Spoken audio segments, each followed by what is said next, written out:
18 வயசு ஆகிப்போச்சு எப்படி வேணாலும் இருக்கலான்னு அப்படின்னா ஒருத்தர் பிடிச்சவங்க 18 வயசு எப்படி வேணாலும் இருக்கலாம். அந்த விபச்சார தடுப்பிரிவு இருக்கக்கூடாது. ஒரு பெண் தன் வயிற்று பசிக்காகவும் தன் குடும்ப சூழ்நிலைக்காகவும் தப்பாக போகிறாங்க, ஒரு ஆணுக்கு பிடிச்சிருக்குன்னா அந்த விபச்சாரம் இதே தேவையில்லை.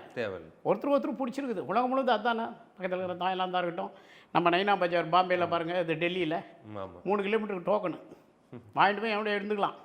அதுக்காக குற்றம் குறைஞ்சிருக்குன்னு நான் சொல்ல வரல.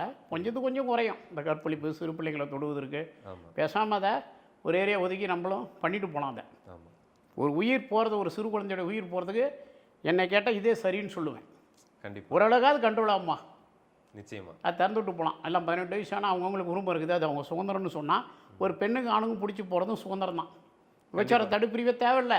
இருவரும் அவங்கவுங்க விருப்பம் கம்ப்ளைண்ட் தான் எடுத்துக்கோ. அது தனி மனித சுதந்திரம். இன்னைக்கு தாய்லாந்து போகிறீங்க நம்ம பார்க்குறோம், எவ்வளோ இடங்கள அமெரிக்கா வளர்ந்த நகரத்தை பார்க்குறோம், தெருக்களை பார்க்குறோம். அதுக்காக தான் இங்கேருந்து இவ்வளோ பேர் ஓடுறான்.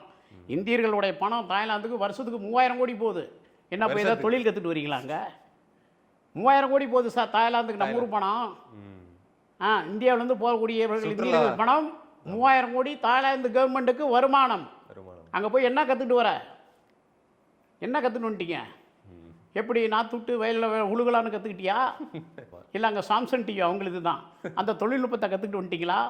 இந்தியாவில் ஒரு டிவி போட்டு பிழைக்கலாம் அப்படின்னு எதாவது கற்றுக்கிட்டு வரீங்களா? எல்லாருக்கும் அது தெரியும். நான் ஓப்பனாக சொல்கிறேன், எல்லாம் ஒத்துக்குங்க. அங்கே அதை லீகலாகவே அதை வந்து லீகலாக பண்ணுறான். அங்கே என்ன இருக்குது? அதெல்லாம் குறைஞ்சிருக்கு. அப்படி பண்ணனா சட்டமும் கடுமையாக இருக்கும்.